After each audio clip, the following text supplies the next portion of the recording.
अस्सलाम वालेकुम गाइस, कैसे हैं आप? उम्मीद करते हैं आप सब खैरियत से होंगे, खुश होंगे और हमारी दुआ है कि आप हमेशा खुश रहें, हंसते और मुस्कुराते रहें। मेरा नाम है रहमान अनवर और मेरा नाम है अली हसन और मैं हूं मोहम्मद से और मैं हूं ज़फर इकबाल। और आज हम देखने जा रहे हैं भाई काफ़ी दिन बाद साजिद ताड़र साहब को, क्योंकि उनके पास ही पीएम मोदी जी भी गए हुए थे। तो देखते हैं वीडियो, और वीडियो का टाइटल है Sajid Tarar no question of discrimination in democracy like India says PM Modi. तो करते हैं वीडियो स्टार्ट और देखते हैं भाई।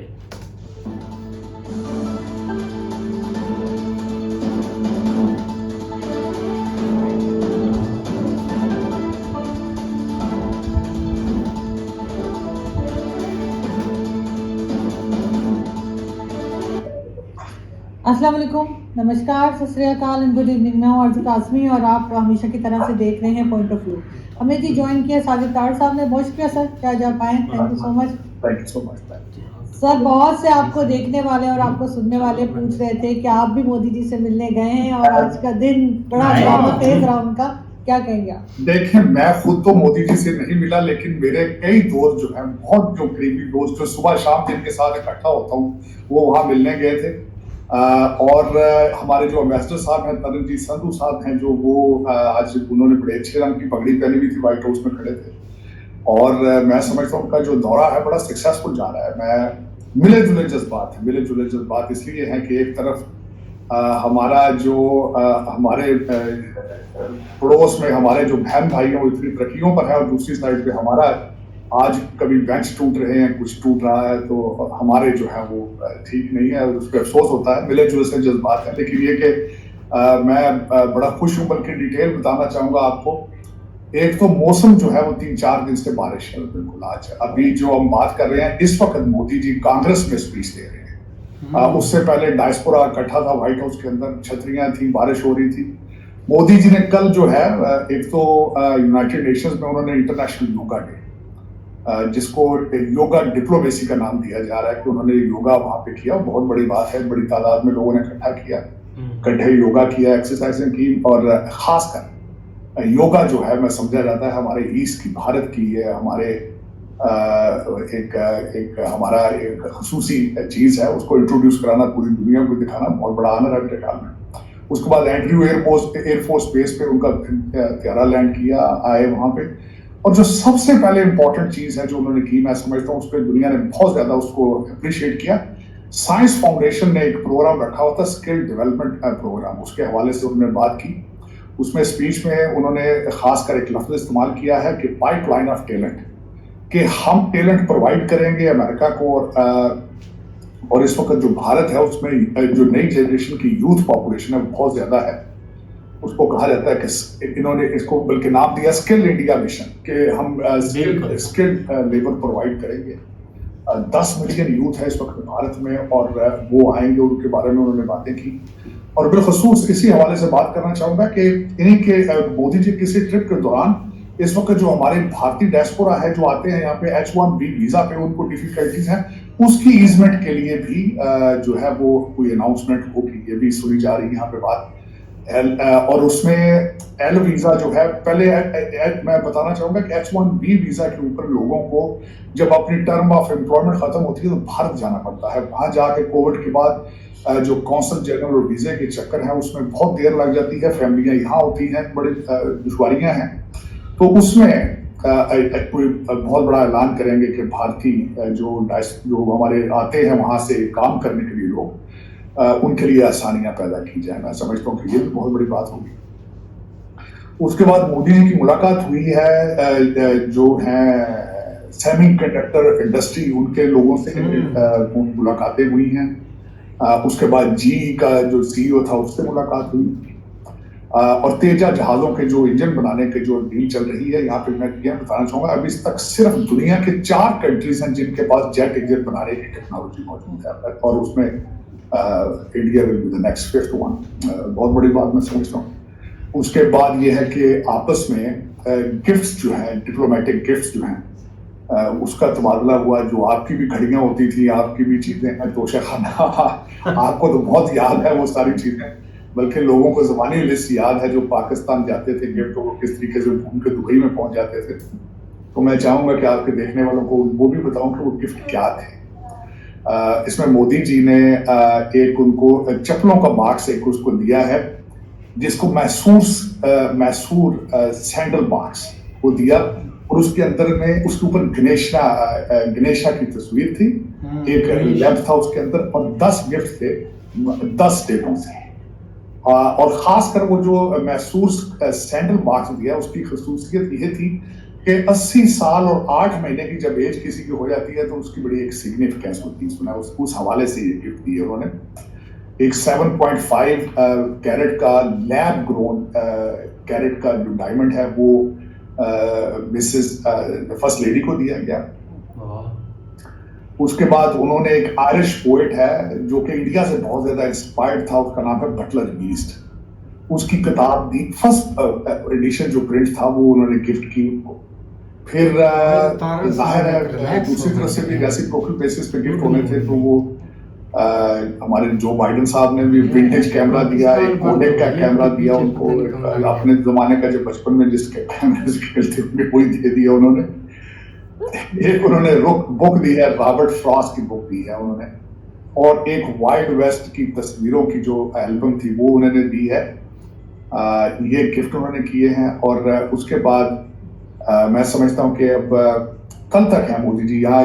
कल कैमला हैरिस जो है वो आज तो भी कांग्रेस में स्पीच दे रहे हैं, अभी जॉइंट इनकी स्टेटमेंट भी आनी है, वो मैं अभी उसका नहीं पढ़ सका।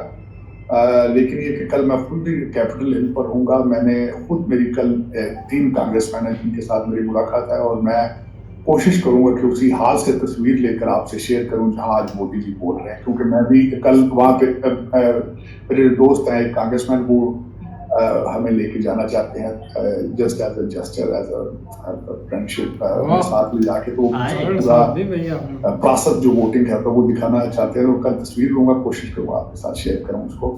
लेकिन इट्स अ वंडरफुल इवेंट। मैं समझ Bharat is has gone to the maximum level where जहां कभी इजराइल की पोजीशन होती थी आज वही भारत की रूस रिलेशनशिप में बनती जा रही है।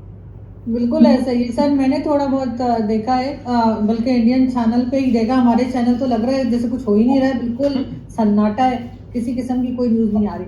तो मैंने फिर इंडियन चैनल ही लगा लिए। फिर मैंने वहाँ से देखा तो उन्होंने जो थोड़ी बहुत बातचीत की है उसमें ये भी कहा है कि क्रॉस बॉर्डर टेररिज्म के ऊपर काम किया जाएगा दोनों कंट्रीज मिलकर, और टेक्नोलॉजी के ऊपर भी उन्होंने कहा कि अमेरिका के साथ मिलकर काम किया जाएगा। तो मुझे हैरत ये है कि पाकिस्तान के टीवी चैनल इतना बड़ा इवेंट जो है वो कैसे मिस कर गए। देखिए, मैं अगले टॉपिक पे आपसे बात बल्कि इसी पे करना चाहूंगा, इसी के उसको साथ रिलेट करूंगा जो मेरी आज की कल से खबर चल रही है कि कायद-ए-आज़म यूनिवर्सिटी में जो होली की एक तकरीब थी, जब उसके ऊपर इतना रिएक्शन है, आपने देखा है जिस तरह नफरतें हैं, बल्कि मैं वो भी बताना चाहूंगा क्यों है।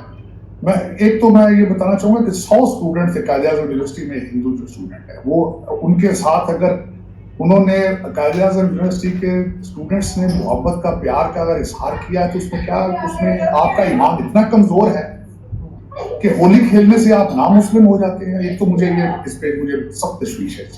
यहाँ पे ये भी आपके देखने वालों को बताना चाहूंगा कि मैं मुसलसल अमेरिका में, मेरा जो एक तो भाइयों से ज्यादा जो मेरी जिंदगी में एक इंसान है वो सरदार है, सिख है, उसकी वजह से, बल्कि मैंने सिखी के बारे में बहुत पढ़ा है। आजकल मैं बुद्धिज्म के ऊपर बहुत ज्यादा पढ़ रहा हूँ। आजकल मैं टाओइज्म के बारे में पढ़ रहा हूँ। मैं बल्कि बुद्ध, तिब्बतन बुद्ध, उनको भी पढ़ रहा हूँ जो मंक्स हैं, और उसके बाद जो बर्मीज मंक हैं उनके, इनसे पढ़ने से या किसी दोस्त के साथ मंदिर, गुरुद्वारे, चर्च में जाने से आपका ईमान कमजोर हो जाता है, बजाय किसी दोस्त की खुशी में शरीक होना। लेकिन ये हुआ क्यों यार, ये बताना होगा ना। मेरे जैसा बंदा जो कि मैं समझता हूँ कि स्टूडेंट है पॉलिटिकल साइंस का, एंथ्रोपोलॉजी का, करंट अफेयर का, वो सोचता ये है कि the most popular handsome man, जिसकी खूबसूरती की वजह से आपने, उसकी हैंडसमनेस की वजह से आपने उसको अमीरुल मोमिनीन बना लिया है, वो हर स्पीच के कुछ का आगाज करता है अय्या का नाबुदु व अय्या का नस्तईन। उसका रिजल्ट क्या होगा जब उसको आपकी एजेंसियों ने जब उसको बताया था कि मौलाना रिजवी जो है उनके वोट बैंक के ऊपर डाका मारो, और नए पाकिस्तान का ख्वाब छोड़कर रियासत मदीना को अडॉप्ट करो, तो इसका रिजल्ट क्या है? तो निकला, फिर उसका रिजल्ट निकल रहा है। और मेरे जैसे लोगों की एक यही अलमियात है कि पहले ये एक इसकी एक डोज हमें जनरल जियाउल हक साहब ने दी थी। चले उसके पीछे तो डॉलर थे भाई, मुजाहिदीन के बनाने थे, रशिया को लड़ना था, वहां पे भेजना था, बच्चे माओ के बच्चे मरवाने थे, डॉलर बनाने थे, अमेरिका से वो तो बन गए। इसके बाद मुझे ये समझ नहीं आती कि ये जो हमारे अब के अमीरुल मोमिनीन हैं, इनको क्या जरूरत पड़ गई है कि हर बात में ये कहते हैं ये सियासत नहीं जिहाद है। जरूरत है आपको जिहाद की? चल ठीक है, जिहाद करो, हुर्मत के खिलाफ कर लो ना जिहाद, यार जहलियत के खिलाफ जिहाद करो, जो पढ़ने नहीं दे रहे हो बच्चों को। अगर वो पढ़ा लिखा बच्चा होता, अगर आपकी कौम आज तालीम याफ्ता होती, तो ये जो कायदे जो होली के ऊपर आपने बैन लगाया ये करते ही। सर नोटिफिकेशन दिया इन्होंने, वापस ले लिया वो नोटिफिकेशन, लेकिन जो डैमेजेस होने थे वो तो हो गए। लोग उस बात का मजाक क्यों उड़ा रहे हैं? मुझे दुख है, अफसोस है इस बात का, क्योंकि ये माइंड सेट रीड करता है। आज अगले यहाँ पे बनाते हैं, वो कहते हैं कि हमने टैलेंट अमेरिका के अंदर हमने टैलेंट बच्चे भेजने या पढ़ाने हैं। इस वक्त आपका 2.5 लाख भारतीय स्टूडेंट हर साल आता पढ़ता है यहाँ, और आप उसके दूसरी तरफ है कि आप उनको कहते हो सियासत नहीं जिहाद है और जिहाद करिए। कैसे लोग हो यार? अब तो सऊदी अरेबिया भी बॉलीवुड पे चला गया यार, जहां पे दुनिया बुरके पहनती थी, जहां खातून औरत जो है गाड़ी नहीं चला सकती थी, वहां पे वो बॉलीवुड के जलसे करा रहे हैं वहां पे, और आप लोग रिवर्स गेयर है। नहीं तो समझ से बाहर। सर आपने देखा इस्लामाबाद में जो सर 2 दिन पहले तमाशा चला था ये लाल मस्जिद वालों का, किस तरह से वहाँ की औरतें निकली थी डंडे लेके और कह रही हैं कि जी तुम लोग भूल गए उस सुसाइड बॉम्बर्स को, एक भी आ गया तो दिमाग सही हो जाएगा। सर ये भी तो एस्टेब्लिशमेंट के ही बनाए हुए लोग हैं, काबू क्यों नहीं आते? हर बात ही एस्टेब्लिशमेंट की यार। मैं अब क्या करूं, मैं अगर 2 लफ्जों में सारी आपको हिस्ट्री बता दूं तो 1947 से लेकर 1957 तक आपने 7 प्राइम मिनिस्टर चेंज किए। उसके 58 के बाद आप अयूब खान साहब ने आपका डिफेंस हाउसिंग सोसाइटी की बुनियाद रखी और आज तक आप उसी में घूमते। लेकिन ये कि मुझे समझ इस बात की नहीं आई कि आप जो कुछ भी है आपको इस सारे जो इस मझधार में से निकालेगा कौन, इन सारे क्राइसिस में से कौन निकालेगा? ये एक लम्हा फिक्र किया है, इस वक्त परेशानी का बायस है, ना सिर्फ मेरे लिए बल्कि पूरी दुनिया के लिए। और ये रेडिकलाइजेशन, अच्छा एक मेरे भाई हैं, इनको मैं बताऊं, एक्सट्रीम आप हर चीज की अच्छी नहीं होती। पानी आप 2 जग पानी के पी लें फिर भी वो भी खतरनाक हो जाते हैं, तो आप हर चीज की इतनी एक्सट्रीम पर क्यों जाते हैं? ये किसकी अथॉरिटी? आप क्यों अपने मजहब को और अपने ख्यालात को पूरी दुनिया के ऊपर आप समझते हैं कि हम ही ठीक है, दूसरा दुनिया का हर बंदा गलत है? ये सोच इटसेल्फ इज रॉन्ग मेरे नजर। ये कभी नहीं सोचना चाहिए कि मैं ही हमेशा ठीक हूँ। दूसरों को भी जिंदा रहने का हक है, दूसरों को भी अपने ख्यालात अपने मजहब के ऊपर अमल करने का इतना ही हक है जितना आपको है। ये इसको मैं हमेशा एक और बात बताना चाहूंगा। मेरे एक अजीज थे, रिश्तेदार थे यहाँ पे, उन्होंने आके masters in theology from Columbia University में की थी, और वो हमेशा ये कहते थे कि ऑर्गेनाइज्ड रिलीजन ने अभी तक तो फिलहाल दुनिया में कुछ भी नहीं अच्छा किया, स्वाइड डिवीजन डिवाइड कर देता है। रिलीजन को एक स्पिरिचुअल एपिटाइट की हद तक ही रखा करो, इसकी एक्सट्रीम करना जाएगा। मैं गलत बिल्कुल ऐसा ही है सर। प्राइम मिनिस्टर शहबाज शरीफ साहब पेरिस गए हुए, वहाँ उन्होंने जो तकरीर की है उसमें उन्होंने कहा कि जंग के लिए तो पैसे हैं दुनिया के पास, पाकिस्तान को देने के लिए नहीं। उसको हैरान हो नहीं, पाकिस्तान को तो दुनिया दे दे के थक चुकी है। आपके मोहल्लात जो है दुबई और प्लाजे और आपके इंग्लैंड में आपने फ्री में ले लिए, क्या कह रहा?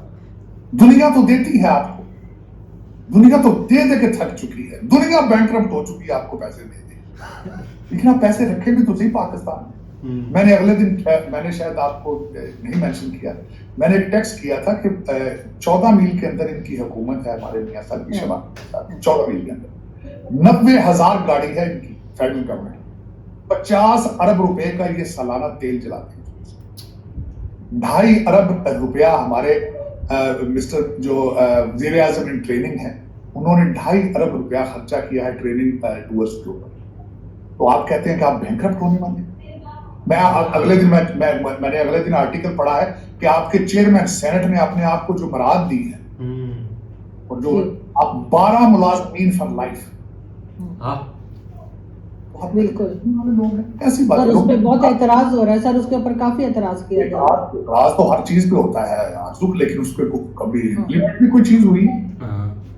सरकारी जहाजों को लेके ऐसे घूमते हैं जिस तरह ऊपर पे फिरते हैं। हमारे जो पिछले अमीरुल मोमिनीन थे, जिनके हाथ में हर वक्त माला होती, तस्बीह होती है, वो आते ही उन्होंने पहले भैंसें बेची थी प्राइम मिनिस्टर हाउस की, फिर गाड़ियां बेची थी, और फिर ऐसे हेलीकॉप्टर के ऊपर चढ़े, फिर उतरे ही नहीं। वो 5 मील के फासले पे उनका घर था, बड़ी गाला, सारा दिन वो हेलीकॉप्टर पे आते। तो फिर दुनिया, हाँ, उन्होंने कहा था मैं साइकिल पे आया जाया करूंगा। साइकिल पे क्या आना है, उन्होंने ऐसा धोखा दिया कौम को। मैं समझता हूँ कि पापा आज आपके, आज भी मैं हैरान, जिस पर मैं चीखता हूँ कि हमारे आईवी लीग स्कूलों से पढ़ के भी एक मैं वो चीफ जस्टिस साहब की आज भी देख रहा हूँ, और अब जो नया ड्रामा खोल दिया है खोसा साहब ने और इसराल हसन साहब ने किया नया, और एक से एक चीजें ऐसे ऐसे कब, मैं क्या इस पे बताऊं। लेकिन कराची पोर्ट को यूएई को भेज दिया इन्होंने, यूएई के हवाले कर दिया। अभी तो एयरपोर्ट भी बिकने हैं। आप पोर्ट की बात कर रहे हैं, एयरपोर्ट भी बिकेंगे, बिल्डिंगें बिकेंगी, सारा कुछ बिकेगा भी। अब देखे ना खर्चा कम है, लंदन में इतनी महंगाई हो चुकी है, आप कैसी बात कर रहे हैं। जहां आपकी आपकी रूलिंग एलीट के बच्चे हैं जहां पे, वहां पे तो महंगाई बहुत है। अभी तो लोग बेचेंगे, आपने बेचे अगर जो किश्ती पे मारा 300 बंदा, बेची के वो बिके थे ना, उनकी मुझे स्टेटस बता दे। और वो तो मुशर्रफ के जमाने में भी बेचे थे, वो तो खुद कहते थे 4,000 के कितने पाकिस्तानी बेच डाले थे जी। 5 लाख का बंदा बेचा था, अपनी बुक में लिखा।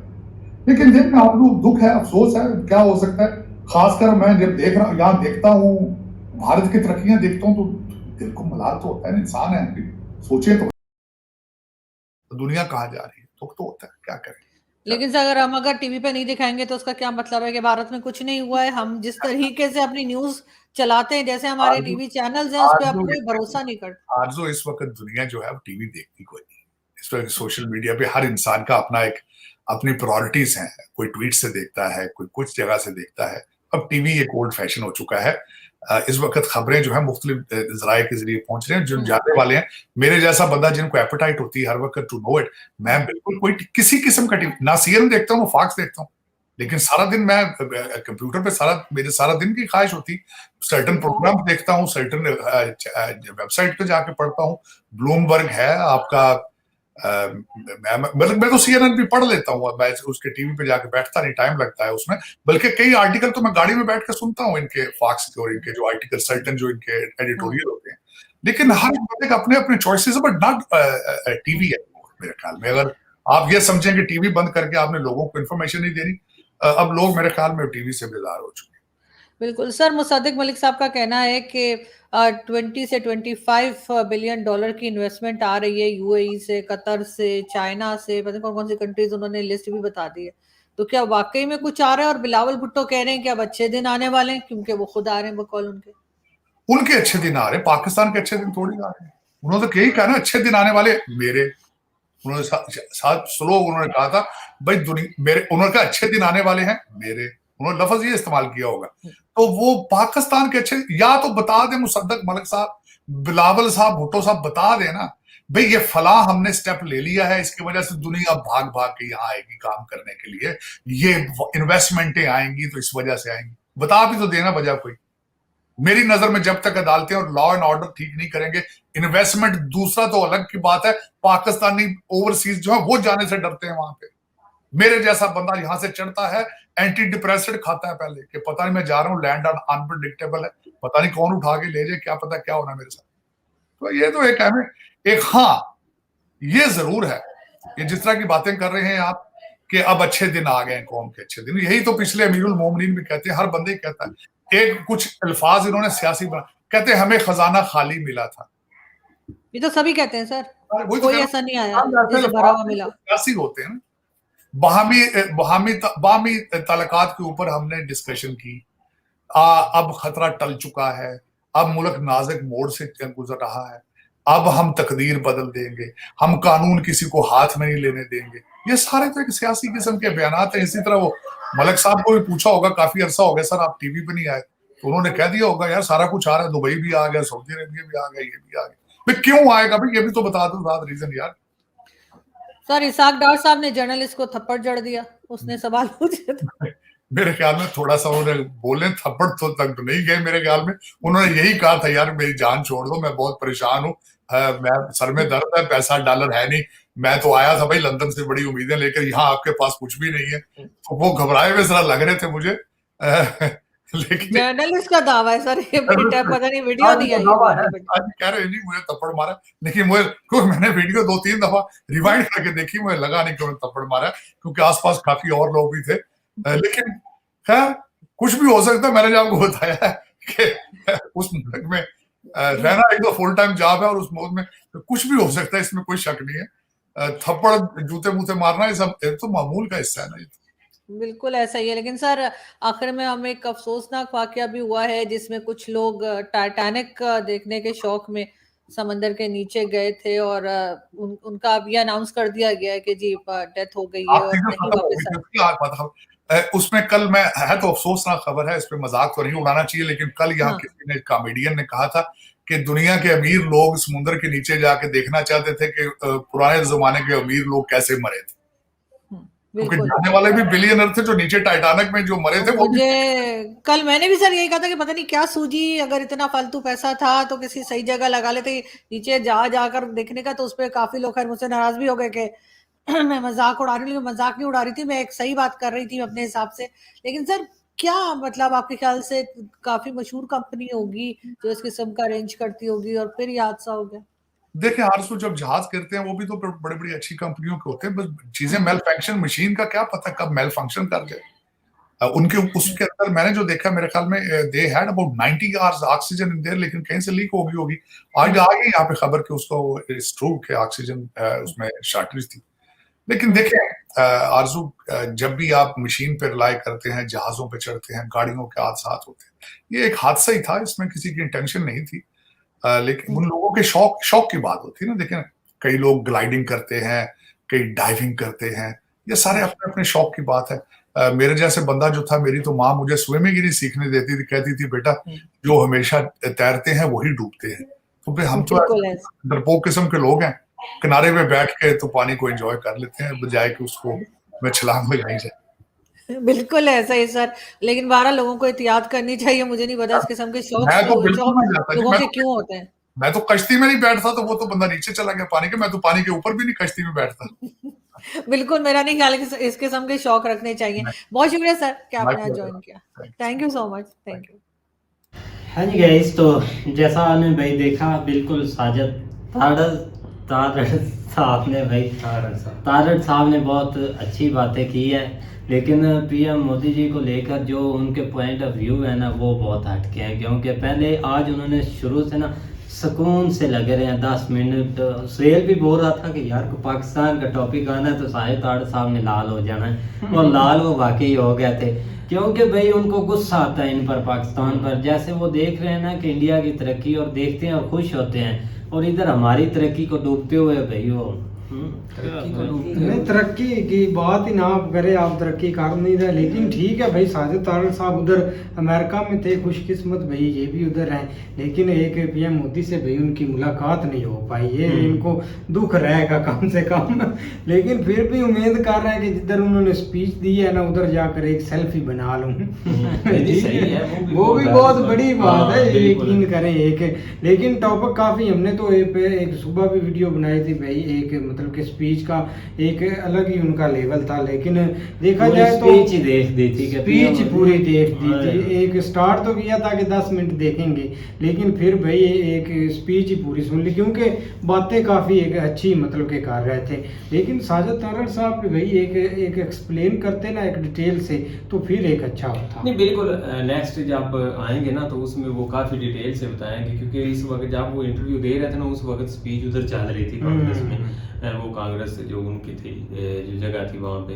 तो दूसरी तरफ भाई जो बड़ी डेवलपमेंट वो यही है कि जो पीएम मोदी जी ने वहाँ पे कहा है ना कि मेरे पास या हमारे पास इस वक्त 1 करोड़ जो है ना वो नौजवान स्किल्ड जो है ना वो तैयार बैठे हुए हैं, आप ऑर्डर करें यहाँ पे जो है ना वो हम उनको भेज देते हैं। और वो डिफरेंट जो है ना वो शोबों से उनका जो है ना वो तल्लक है। तो आप उस चीज, तो ये एक थोड़ी बात नहीं है, 1 करोड़ बंदा जो है ना जो है ना वो बहुत बड़ा। लेकिन ये कि बस हमारी जो अगर आप हमारे मीडिया के ऊपर है तो उनको खैर इन चीज़ों से क्या मतलब, क्योंकि वो इस चीज़ का ना ही कभी उन्होंने देखा है, ना ही उन्होंने सोचा, ना ही उनकी कोई तरजीह है कि इन चीज़ों के ऊपर जाएं। क्योंकि वो बस एक सियासत, वो आ गया, वो ये वो मतलब इस गेम में जो है वो ये में सारी दिन लग जाता है। हाँ, क्योंकि उनको सारी बात है इस चीज के जो है ना, उन्होंने अपना एक निजाम चलाना है, वो ऐसे ही उनका चलना है, पीछे से जो उनको डायरेक्शन के हिसाब से उन्हें चलना है। लेकिन ये है कि दूसरी तरफ भाई बिल्कुल तारड़ साहब आज खुश भी थे इस चीज़ के ऊपर, लेकिन अफसरदा भी हुए हैं कि हमारे जो आगे जो मतलब मामलात आजकल चल रहे हैं, जिस तरह आप देख लो कि शहबाज शरीफ साहब जो है ना वो पेरिस उधर सॉरी गए हैं फ्रांस में, वहाँ पे जाके उन्होंने क्या कहा है कि भाई आप लोगों को भी तो जंग के लिए पैसे दे रहे हैं तो लिहाजा हमें भी दे। तो वो मेरे साहब की बात याद आ गई कि इनके पास दो प्लान है, एक प्लान है मांगने का, तो दूसरा प्लान है रोला डाल के मांगने का। प्लान भी है कि शिद्दत से मांगना, जोर जोर से शिद्दत से मांगना। और वो अब चाइना गया है मुझे लगता है। शबाजा, हाँ भैया अपना मजे कर रहे हैं, यकीन करे इधर की तो बाकी दूसरा जो है ना वो जिसके ऊपर वो कह रहे हैं एक जो लाइन प्राइम मिनिस्टर जो मतलब एक लाइन में लगा हुआ है, जिसको भी ट्रेनिंग दे रहे हैं बिलावल साहब को है, उसके ऊपर अभी से उन्होंने 2-3 अरब जो है ना वो खर्च कर पाकिस्तान वो बिलावल ने अगर तो हंसी भी आती है और दुख भी इस चीज का होता है। दुख तो खैर अब यही है कि अब जो है बस इस हाल में ही है, लेकिन ये कि इस तरह रहना भी नहीं चाहिए, इस तरह जो है ना वो कौमें मिट जाती हैं, कुछ ना कुछ जो है ना वो जरूर ये होना कौम चाहिए। मिट्टी जाए तो अच्छा है। हाँ, वो नहीं लेकिन है। ये कि उनका आज का इंटरव्यू भी बहुत अच्छा, बहुत प्यारा था और साजिद तारड़ साहब ने बहुत अच्छी बातें की। मिलते हैं नेक्स्ट वीडियो के साथ, तब तक के लिए गुड बाय, टेक केयर।